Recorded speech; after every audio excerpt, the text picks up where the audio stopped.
안녕하세요. 읽은 청년 6월입니다.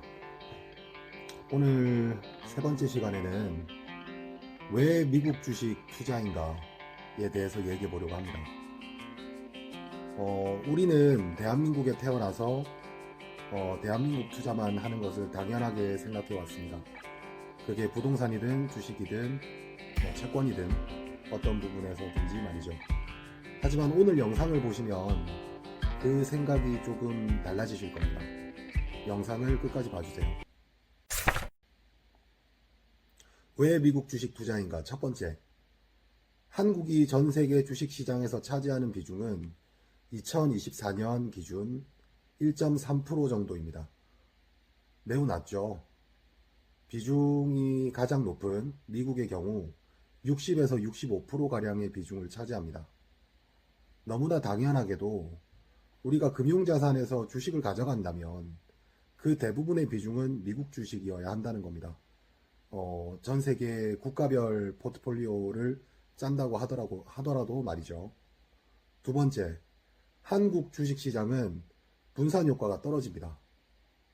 한국 주식시장의 구성을 보면 반도체의 비중이 매우 높은 것을 알 수 있습니다. 한국 주식시장이란 곧 반도체 섹터라고 봐도 무방하다는 것이죠. 삼성전자와 하이닉스 등 반도체 기업들의 비중이 35%에서 40%나 됩니다. 거기에 장비주라든가 반도체 관련된 소재주들을 더하면 훨씬 더 높아지겠죠. 세 번째, 회사가 노력해서 벌어들인 이익 중 사업에 필요한 부분을 제외한 이익을 잉여이익이라고 합니다. 그 잉여이익을 세 주체가 나눠 가지게 되는데요. 첫 번째 회사, 두 번째 근로자, 세 번째가 주주입니다. 우리에게 중요한 것은 우리 같은 투자자의 몫이 얼마인가, 그리고 그 몫의 비율이 앞으로도 유지되거나 늘어나는가입니다. 미국 S&P 500 기업들의 순이익 대비 주주 환원율은 70에서 90%가량 됩니다. 이는 회사의 운영을 위한 비용과 세금을 제외한 뒤에 남은 잉여이익의 70% 이상이 주주 몫이라는 의미입니다. 한국 기업들의 순이익 대비 주주 환원율은 30에서 40% 정도입니다. 상대적으로 매우 낮은 것을 알 수 있죠. 또한 나름 선진국인 한국의 경우도 이런데 금융시장이 우리나라보다 더 후진적인 나라들은 어떨까요? 중국 같은 독재 국가가 만약 주주 환원율이 높더라도 앞으로도 계속 주주 환원율이 유지되거나 높아질 것이라는 확신이 생길까요? 독재자의 말 한마디에 주주의 이익은 온데간데 없어져 버릴 수 있는 위험이, 그런 불확실성이 항상 상존하고 있다는 것이죠. 그런 의미에서 주주가 가장 대우받을 수 있는 국가인 미국에 투자하는 것이, 가장 높은 비중을 미국 주식으로 가져가는 것이 옳다는 결론을 내릴 수가 있습니다.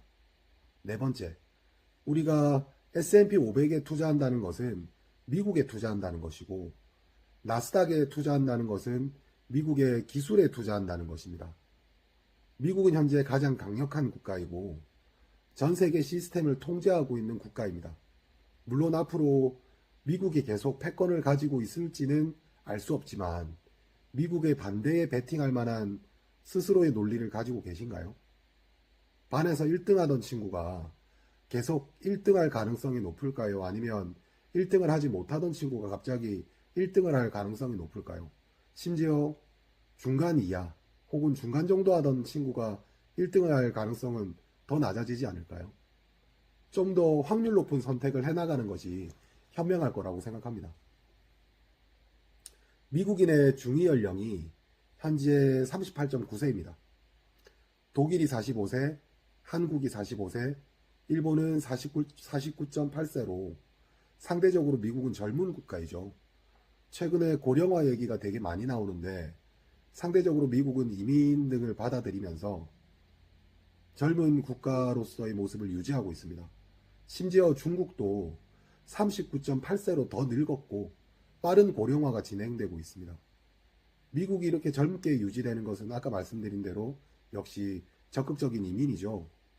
이민이 여러 가지 문제를 일으키지만 미국은 이민으로 시작된 나라이고 이 분야에서도 가장 선진화되어 있는 나라입니다. 심지어 세계 많은 이민자들은 미국으로 가고 싶어 하죠. 전 세계에서 가장 똑똑한 학생들은 미국에서 학교를 다니고 싶어 하고 미국에서 일을 하고 싶어 합니다. 이런 시스템은 쉽게 변하지 않을 겁니다.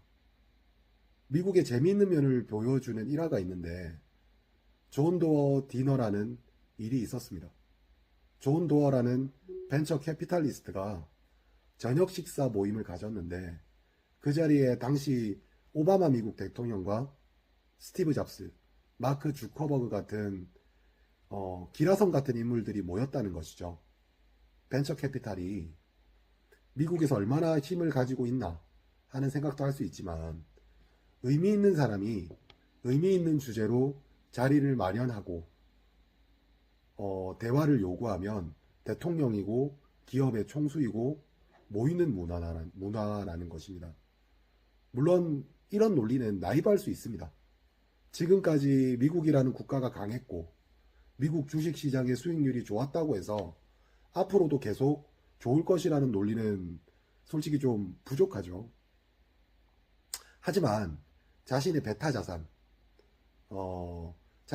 자산의 미국 주식을 비중 있게 가져가는 것에 대해서 그리고 자신의 첫 투자로 미국 주식을 적립식으로 가져가는 것에는 충분한 괜찮은 논리가 될 수 있을 거라고 생각합니다. 제일 첫 강에서도 말씀드렸지만 알파 자산과 베타 자산을 나누고 그 베타 자산을 탄탄하게 다진 뒤에 알파 자산을 추구하는 것이 가장 효과적이고 안전한 방법일 것입니다. 그런 의미에서 미국 주식 인덱스 펀드를 인덱스 패시브 ETF를 적절한 비중으로 가져가고 그 위에 다른 국가 혹은 다른 자산 혹은 개별 주식을 가져가는 것들이 좀 더 내 미래 노후를 대비할 수 있는 탄탄한 포트폴리오가 될 수 있을 거라고 저는 확신합니다. 오늘 영상은 여기까지입니다. 다음에 더 좋은 콘텐츠로 찾아뵙겠습니다. 감사합니다.